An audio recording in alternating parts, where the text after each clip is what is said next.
Assalamualaikum warahmatullahi wabarakatuh. Om Swastiastu. Perkenalkan, saya Dimas Isnanda Nugraha dengan NIM 210553108. Saya merupakan mahasiswa aktif Teknik Mesin Fakultas Teknik Universitas Udayana. Adapun dosen pengampu di dalam mata kuliah proses produksi yaitu Profesor Dr. Cokorde Gede Tirte Ningya. Pada kesempatan kali ini saya akan melanjutkan pembahasan chapter 2 mata kuliah proses produksi yaitu metal forming process. Adapun referensi utama yang saya gunakan dalam pembentukan PowerPoint ini yaitu Handbook of Manufacturing Process by James G. Brala. Ini adalah bab-bab yang akan saya bahas pada kesempatan kali ini. Yang pertama yaitu bab J, High Energy Rate Forming Methods. Lalu yang kedua bab K, yaitu membahas tentang strengthening. Lalu yang terakhir yaitu bab L, yaitu membahas tentang Other Forming Processes. Bab pertama yang akan saya bahas yaitu bab J, High Energy Rate Forming Method. Metode yang pertama yaitu explosive forming. Explosive forming tergolong proses high energy rate forming atau HERF. HERF merupakan proses pembentukan lembaran logam dengan menggunakan energi yang besar dalam waktu yang singkat.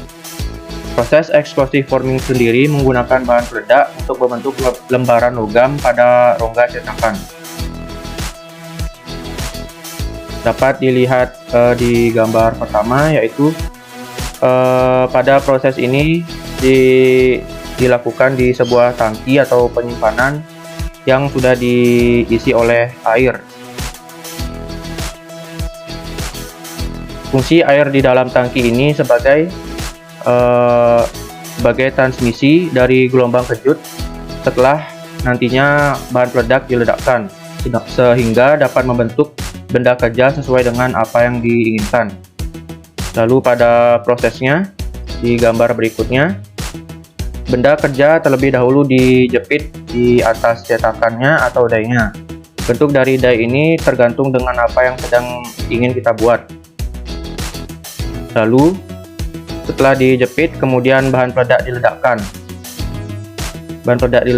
Lalu ledakan yang dihasilkan akan menghasilkan gelombang kejut dan membentuk gaya mekanik yang akan ditransmisikan melalui cairan transmisi ke benda kerja, sehingga benda kerja tertekan dan akhirnya benda kerja pun masuk ke rongga di dalam cetakan dan rongga cetakan pun terpenuhi. Dan gambar tadi ini merupakan hasil jadinya dari benda kerja yang sudah mengalami explosive forming.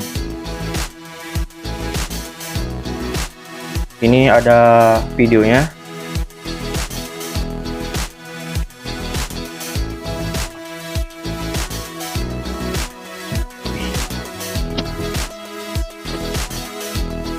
Dapat dilihat sebuah tank yang berisi cetakan dan benda kerja. Benda kerja dijepit di atas cetakannya.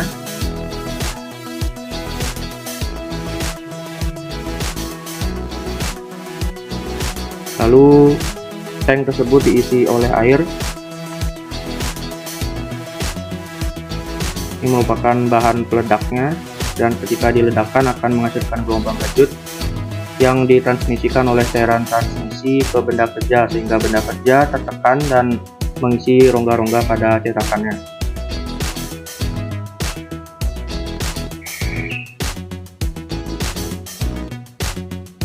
Kemudian material-material yang tidak dibutuhkan selama proses akan disedot melalui vakumnya.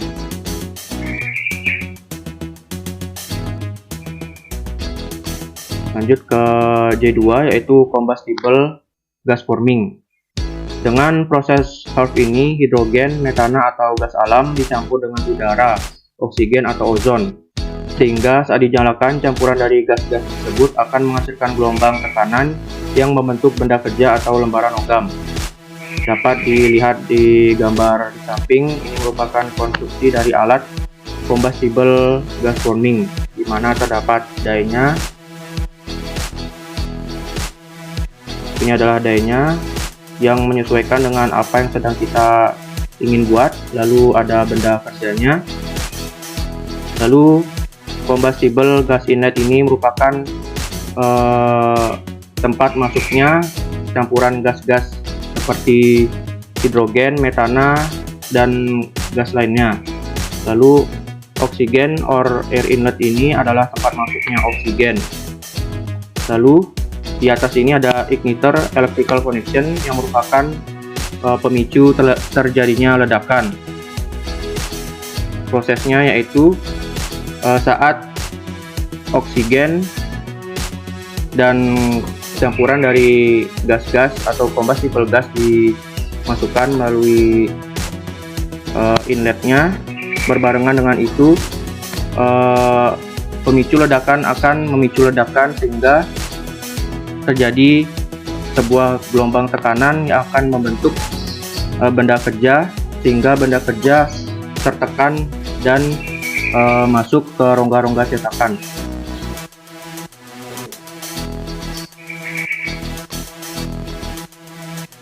Kemudian yang selanjutnya yaitu J3, electromagnetic forming atau EMF. Electromagnetic forming atau EMF diciptakan oleh Harvey dan Brouwer pada tahun 1961. Teknologi ini mencakup semua proses produksi dengan menggunakan energi tekanan medan magnet untuk menerapkan kekuatan Lorentz, dan dengan demikian membentuk sebuah benda kerja sesuai apa yang diinginkan. Dapat diingat, proses ini hanya berlaku bagi material-material yang bersifat konduktif. Lorentz sendiri adalah gaya yang ditimbulkan oleh muatan listrik yang bergerak atau oleh arus listrik yang berada dalam suatu medan magnet. Dapat dilihat pada gambar A. Pada gambar A, kumparan atau external forming coil. Ini adalah kumparannya yang diletakkan di luar tubingnya. Sehingga ketika kumparan diberi energi oleh kapasitor, kumparan akan menghasilkan medan magnet yang akan memberi tekanan pada benda kerja atau tubing ke arah dalam. Sehingga benda kerja yang akan dihasilkan dari proses external forming coil ini adalah seperti ini.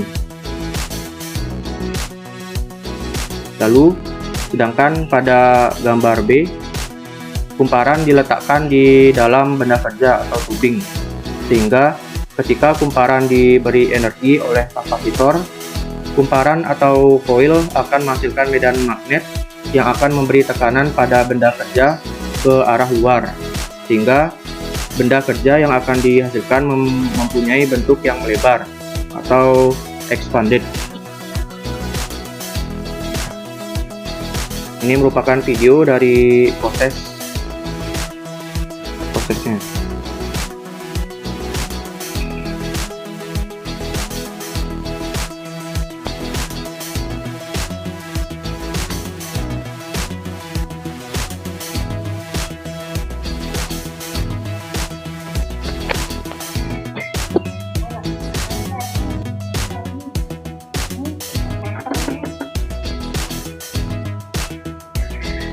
Nah, di dalam proses charging inilah terjadi proses yang sudah saya jelaskan sebelumnya.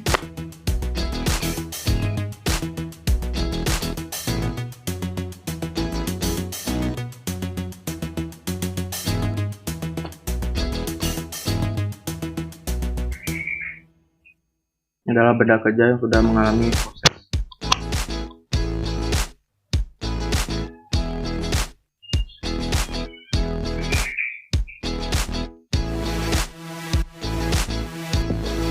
Selanjutnya J4, Electrical Discharge Machining. Pertama-tama saya akan menjelaskan prinsip kerjanya terlebih dahulu. Ketika dua konduktor pembawa arus yaitu anoda dan katoda didekatkan akan menghasilkan percikan listrik. Di antara kedua konduktor tersebut, percikan ini menghasilkan panas yang hebat yang menyebabkan logam yang diletakkan di zona percikan akan meleleh dan menguap. Ketika dua elektroda yaitu katoda dan anoda terbuat dari bahan yang sama, elektroda yang terhubung ke terminal positif terkikis lebih cepat. Oleh karena itu, benda kerja umumnya terhubung dengan terminal positif, sementara alatnya terhubung dengan terminal negatif, yaitu katoda. Umumnya, jarak antara alatnya yang di atas ini dengan benda kerjanya berkisar antara 0,005 mm atau 0,05. Ketika alat yang terhubung dengan terminal negatif didekatkan dengan benda yang terhubung dengan terminal positif, akan terjadi percikan yang menghasilkan panas yang akan melelehkan logam dan membentuk logam sesuai dengan bentuk cetakannya. Untuk meningkatkan efektivitas proses, alat dan benda kerja direndam di dalam cairan dielektrik seperti hidrokarbon dan minyak mineral.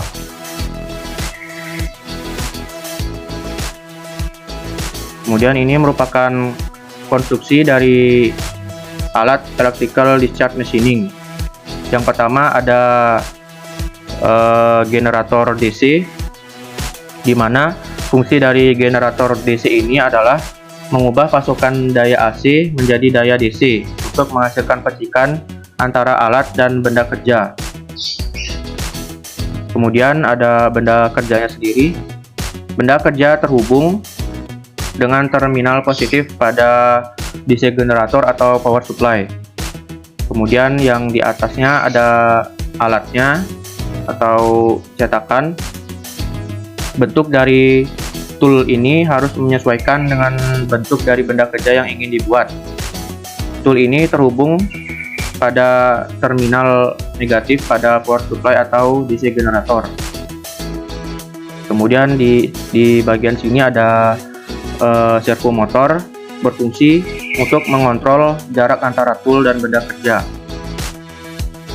Kemudian yang berwarna kuning ini ada spark generator berfungsi untuk memasok tegangan untuk menghasilkan percikan dan mempertahankan debitnya. Kemudian ini ada cairan dielektrik, yaitu air deionisasi minyak silikon.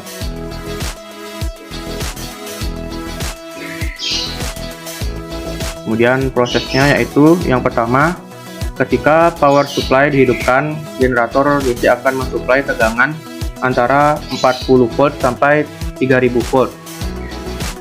Tool yang tersambung pada terminal negatif dan benda kerja terhubung pada terminal positif. Jarak antara tool dan benda kerjanya diisi oleh cairan dielektrik.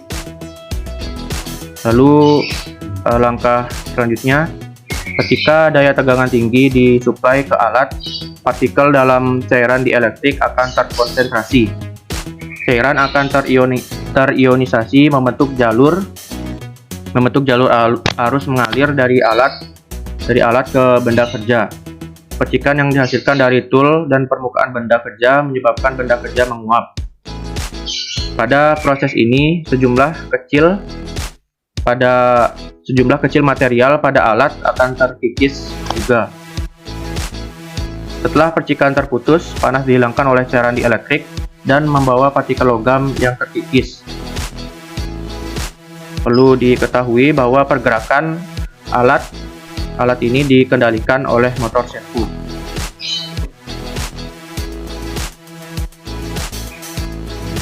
Ini merupakan contoh videonya.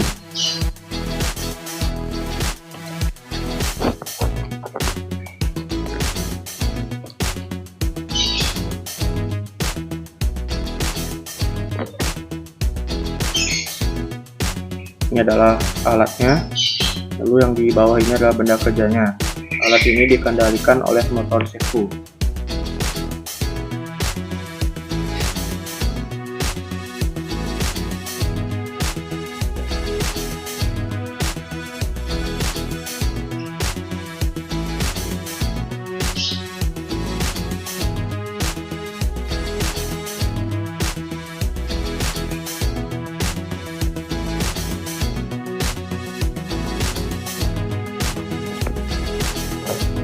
Dapat dilihat alat yang bermuatan positif dan benda kerjanya bermuatan negatif ketika didekatkan akan menghasilkan percikan, dan percikan itu akan menghasilkan panas yang akan membuat logam meleleh. Di sini air di elektrik, cairan di elektrik akan terionisasi atau terkonsentrasi sehingga membentuk jalur arus listrik.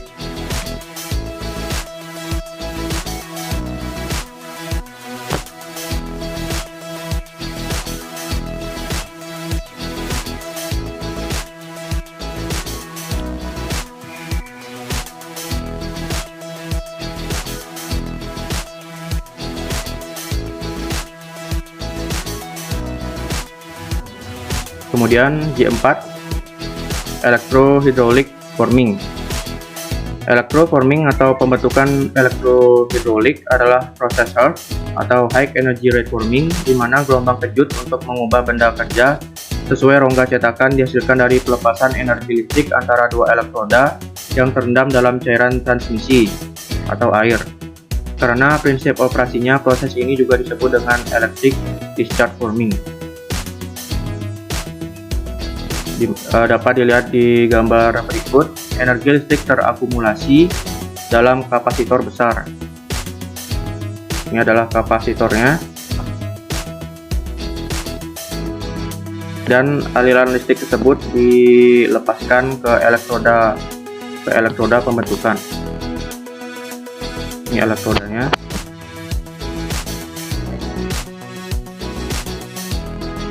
Prosesnya sendiri mirip dengan explosive forming. Perbedaannya adalah dalam metode menghasilkan energi dan jumlah energi yang dilepaskan. Pada pembentukan elektrohidraulik, jumlah energi yang dilepaskan kecil sehingga membatasi ukuran benda kerja menjadi lebih kecil. Ketika arus listrik dilepaskan dari kapasitor menuju elektroda, proses tersebut akan menciptakan gelombang, dan gelombang tersebut akan ditransmisikan melalui cairan transmisi ke benda kerja sehingga benda kerja akan mengisi rongga-rongga pada cetakan, di mana benda kerja akan mengalami gaya tekan dari gelombang tersebut.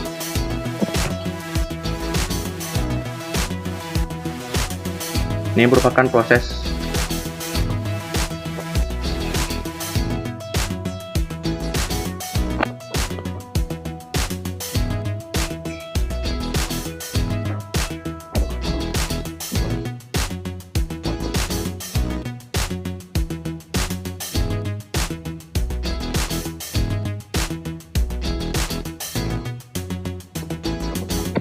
di dalam charging ini terjadi proses yang sudah saya jelaskan sebelumnya.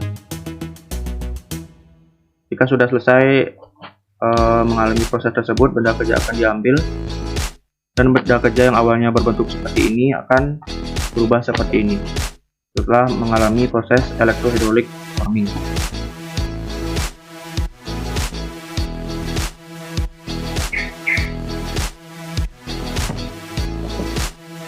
Kemudian berikutnya J6, pin forming. Pin forming adalah proses pembentukan pada lembaran logam tipis yang menghasilkan lengkungan dengan menembakkan bola-bola kecil pada salah satu sisi permukaan lembaran logam. Bola-bola kecil yang ditembakkan berjumlah banyak. Bola-bola tersebut terbuat dari bahan baja tuang, gelas, atau keramik. Alat penembakannya sendiri berupa roda yang berputar atau nozzle yang menghembuskan udara.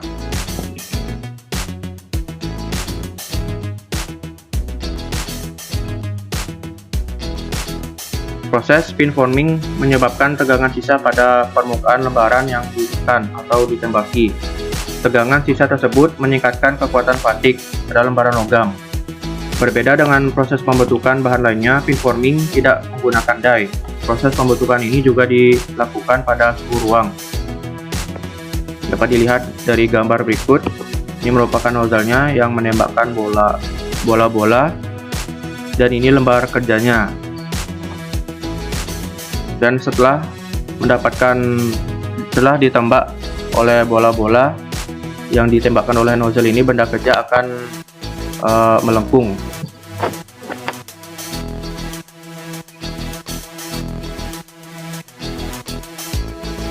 Ini merupakan video dari proses pinforming.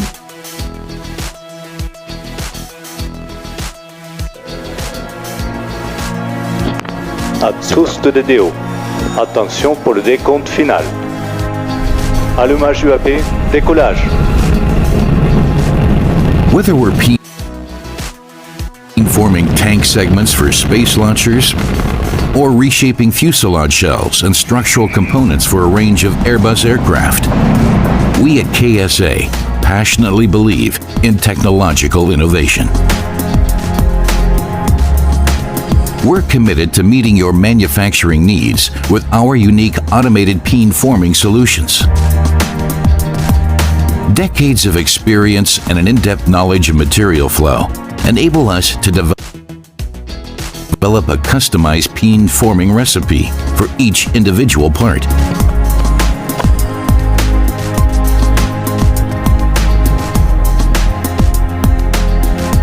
Once the component has been loaded and the appropriate software selected, all the operator needs to do is click on the Start button.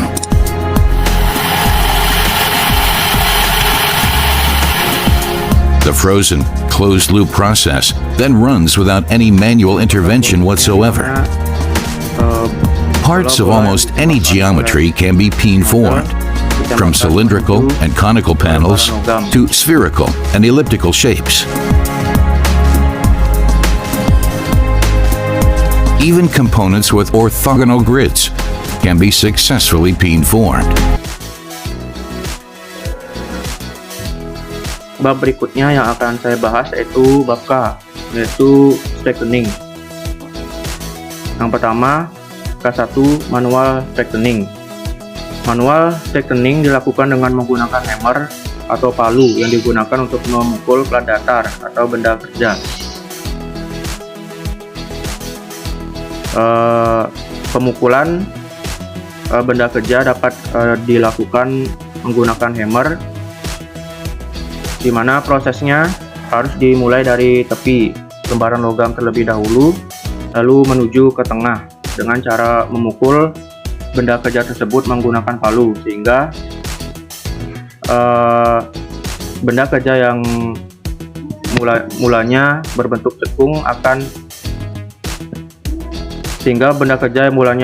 cekung akan berubah menjadi lurus kembali. Berikut ini merupakan proses dari manual straightening.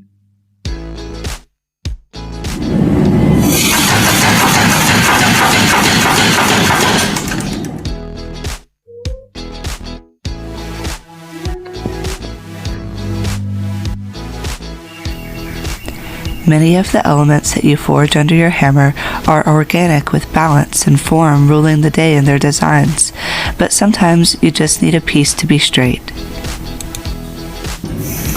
It's hard to hot forge or even cold texture a full bar without losing at least some of its pop in the straightening department. The more complex the forging, the less time you may have to worry about the finer kinks and gradual bend that may develop. Even if you do invest the time to straighten as you go, it is hard to get really crisp lines with a hot piece of metal. This is where many smiths return to the anvil, even with large pieces of work, to tweak the cold steel on the anvil with a hammer. But we suggest you head back to the power hammer with a soft bar of steel, copper, or aluminum, depending on how delicate your texture is.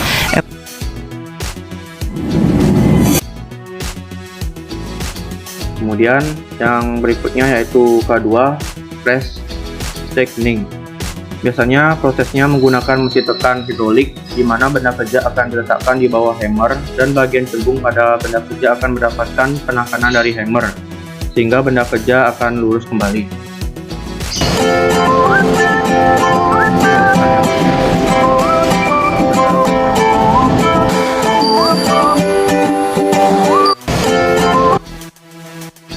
Kemudian yang berikutnya yaitu K3, parallel roll straightening. Prosesnya adalah dengan meletakkan benda kerja. Ini adalah benda kerjanya di antara serangkaian roller. Ini adalah roller atas lalu roller bawah. Benda kerja diletakkan di serangkai roller yang berputar dengan arah putaran yang berlawanan. Saat melewati roller, cekungan yang terdapat pada benda kerja akan berkurang dan merubah benda kerja tersebut menjadi datar. Berikut ini merupakan prosesnya. Ini merupakan alat dari roller straightening.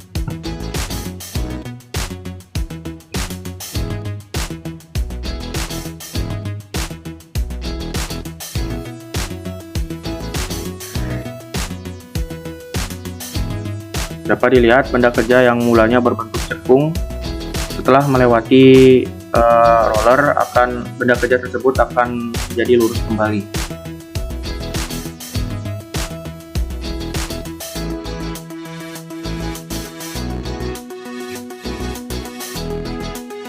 Baik, saya akan melanjutkan. Berikutnya yaitu keempat, rotary straightening. Kedua, roll digerakkan dan memutar benda kerja dan menyebabkannya bergerak secara aksial. Kelengkungan roller cekung menempatkan permukaan benda kerja menjadi tekanan alternatif. Saat melewati mesin, tabung mengalami dua gaya pelurus, yaitu tekanan dan pelurusan lentur atau offset.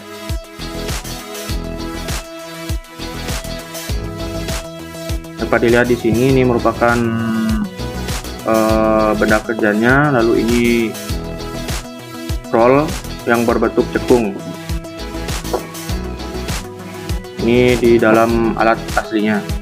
Ini rollnya, ini benda kerjanya. Ini merupakan video dari rotary straightening.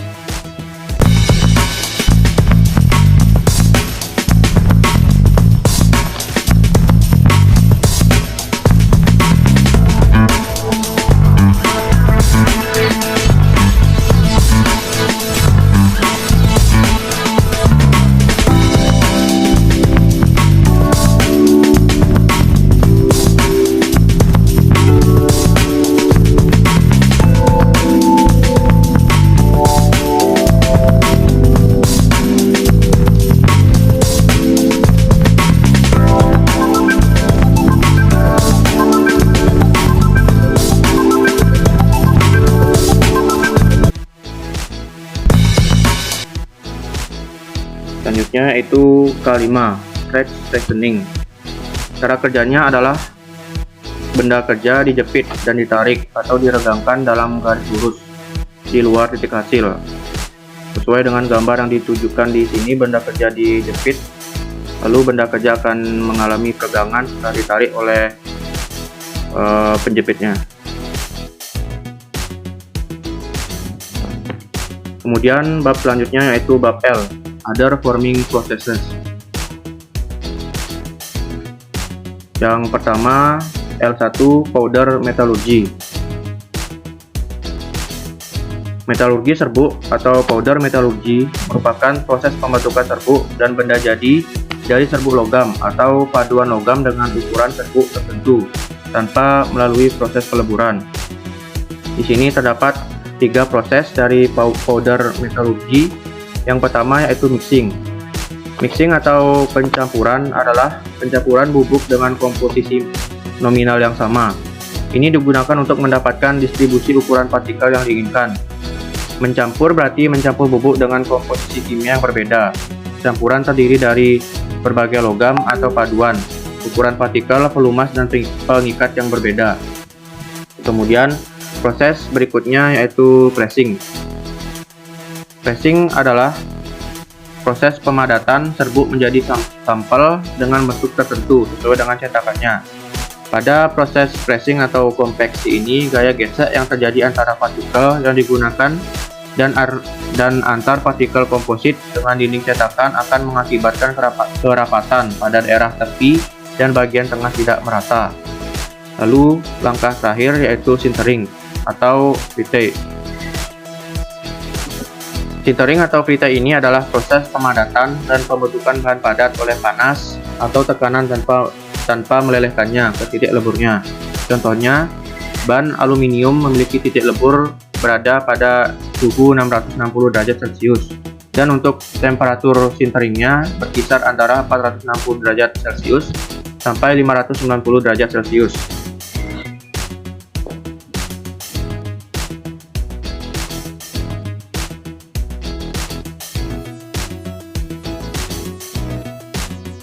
Ini merupakan video dari proses powder metalurgi pertama, yaitu mixing.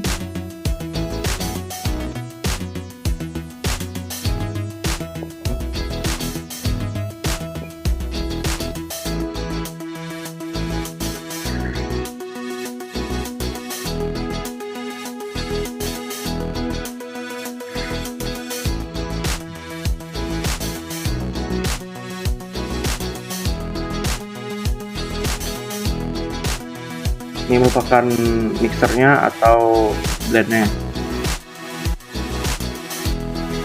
Lalu campuran dimasukkan. Campuran tersebut berisi komposisi yang berbeda, baik pengikatnya maupun dan sebagainya. Kemudian campuran di blend atau di mixer.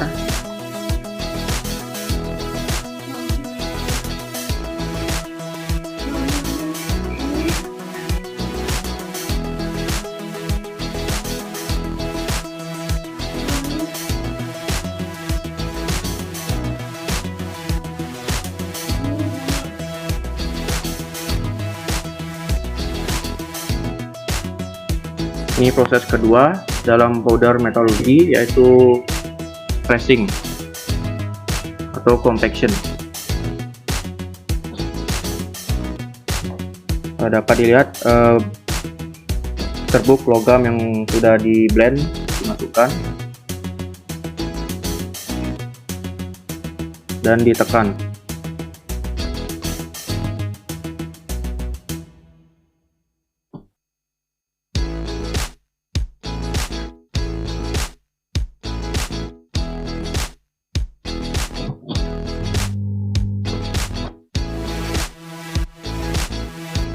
Proses selanjutnya yaitu sintering.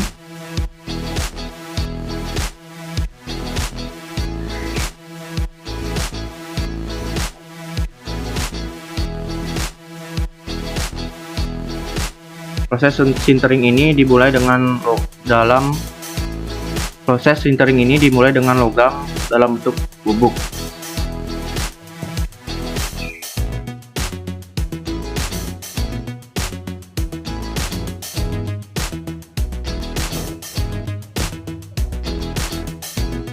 Lalu logam bubuk dituangkan ke dalam pit drum.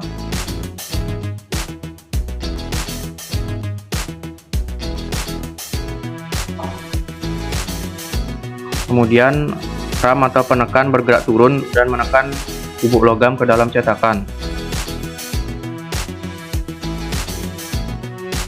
Lalu bagian yang sudah dikompresi dikeluarkan dari cetakan.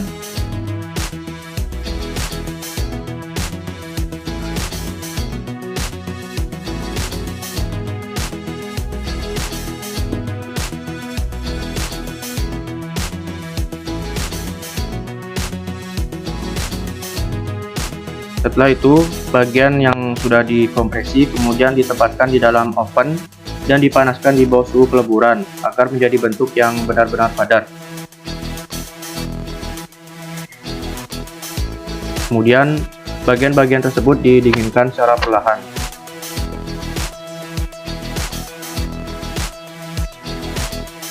Lalu,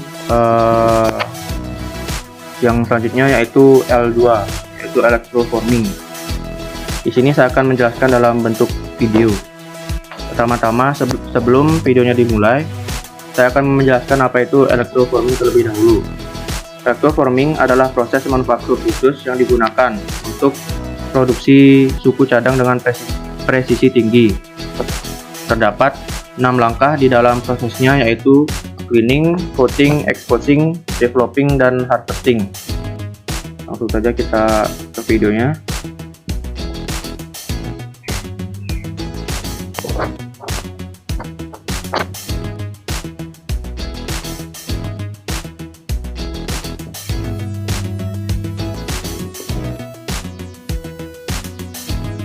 Langkah pertama yaitu cleaning. Substrat atau benda kerja logam dibersihkan.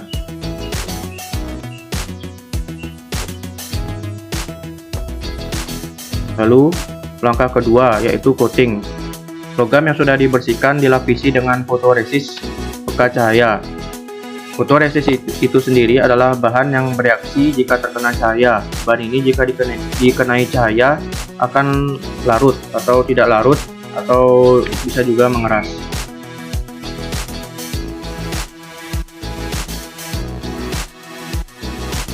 Lalu langkah ketiga yaitu exposing. Dalam langkah ini lembaran logam dikenai sinar ultraviolet.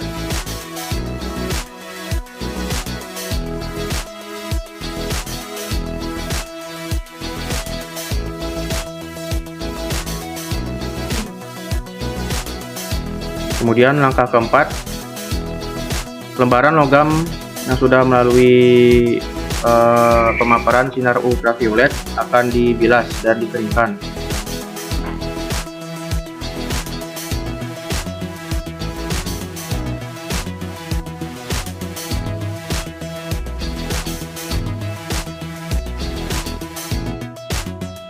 Kemudian langkah kelima atau deposition, logam akan direndam di cairan elektrolit untuk menyimpannya di permukaan berpola. Proses ini bisa disebut dengan proses elektrodeposisi. Elektrodeposisi merupakan proses pengendapan yang menggunakan prinsip elektrokimia di mana suatu ion dapat mengendap dengan pemberian potensial pada elektroda, atau pengertian lainnya adalah proses pelapisan logam dengan menggunakan bantuan arus listrik dan senyawa kimia tertentu guna memindahkan partikel logam pelapis ke material yang hendak dilapisi. Arus listrik DC dilewatkan melalui elektrolit mengubah ion logam menjadi atom yang terbentuk di permukaan katoda.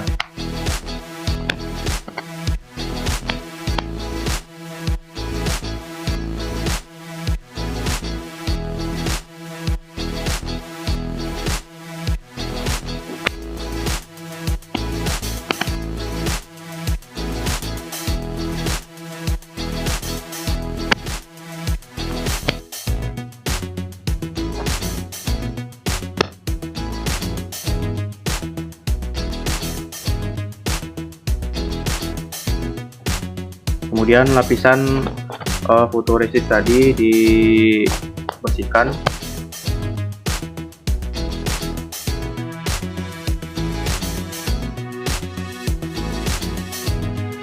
Lalu langkah 6 sekaligus langkah terakhir yaitu harvesting.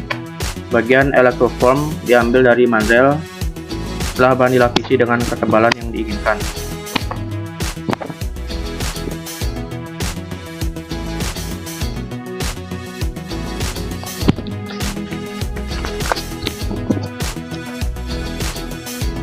Kemudian yang terakhir yaitu L3, Metal Injection Molding. Metal Injection Molding atau MIM adalah proses pengerjaan logam di mana bubuk halus dari logam dicampur dengan ukuran tertentu dengan bahan pengikat yang biasa disebut dengan feedstock untuk kemudian dicetak dengan menggunakan mesin injeksi. Ini merupakan prosesnya. Yang pertama yaitu mixing. Pertama-tama serbuk logam dan binder atau zat pengikat dicampur dalam sebuah mixer dan kemudian dibuat pelet untuk mempermudah proses injeksi. Lalu langkah kedua yaitu injection molding. Dalam langkah ini, pelet dimasukkan ke dalam hopper mesin injection molding. Kemudian campuran tersebut dilelehkan dan diinjeksi pada tekanan tertentu sehingga dapat mengisi rongga pada cetakan. Lalu langkah yang berikutnya yaitu dibinding. Hasil injection molding atau biasa disebut dengan green compact dihilangkan bindernya secara kimiawi atau diberikan perlakuan panas. Lalu langkah keempat, proses sintering dilakukan untuk memadatkan dan meningkatkan kekuatan dari serbuk logam.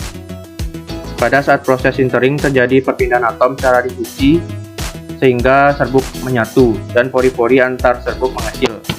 Setelah proses sintering, produk akan menyusut sehingga dimensi produk akan berkurang 12-20% tergantung dari komposisi powder dan bindernya atau zat pengikatnya. Ini merupakan proses. Ini merupakan prosesnya.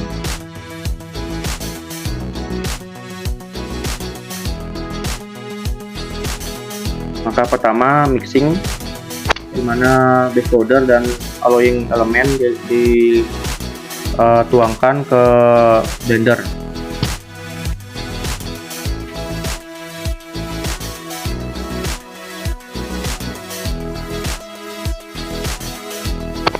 Kemudian blender akan menyatukan kedua elemen tersebut sehingga kedua elemen tersebut menyatu.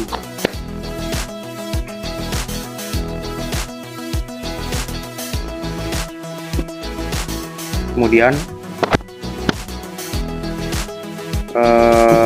serbuk akan ditambah oleh zat pengikat.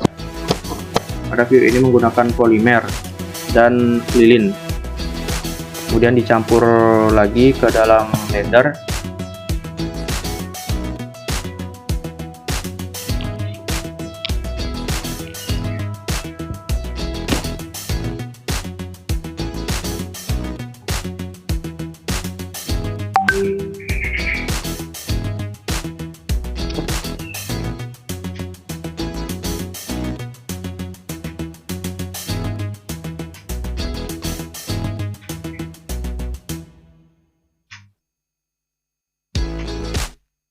Kemudian langkah selanjutnya itu injection molding.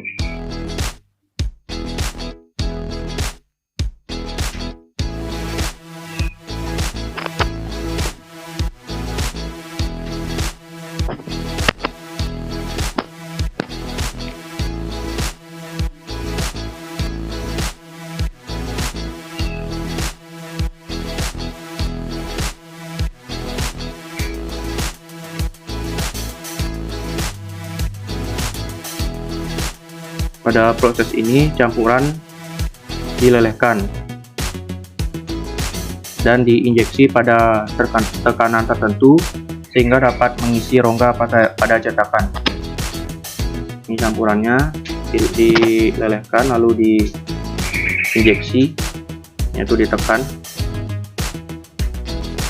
sehingga campuran mengisi rongga pada cetakan.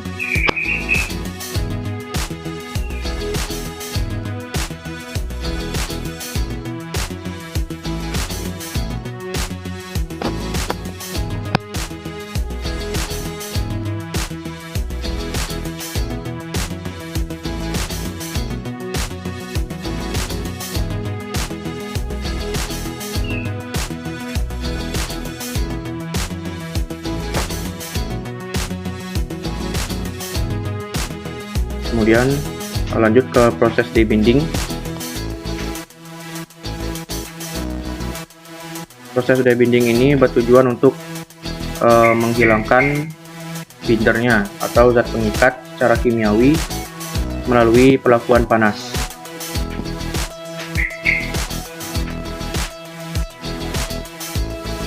Dapat dilihat yang berwarna kuning ini merupakan bindernya. Setelah melalui proses debinding, bindernya akan hilang.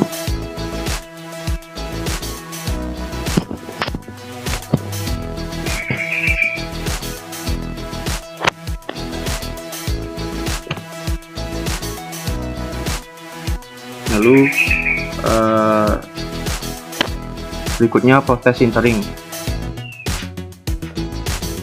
Proses sintering ini bertujuan untuk memadatkan dan meningkatkan kekuatan dari serbuk logam dengan pelakuan panas yang lebih tinggi dengan suhu yang lebih tinggi daripada proses sebelumnya, yaitu debinding. Pada saat proses sintering terjadi perpindahan atom secara difusi sehingga serbuk menyatu dan pori-pori antar serbuk mengecil. Dapat dilihat dari mikrostruktur dari benda kerja.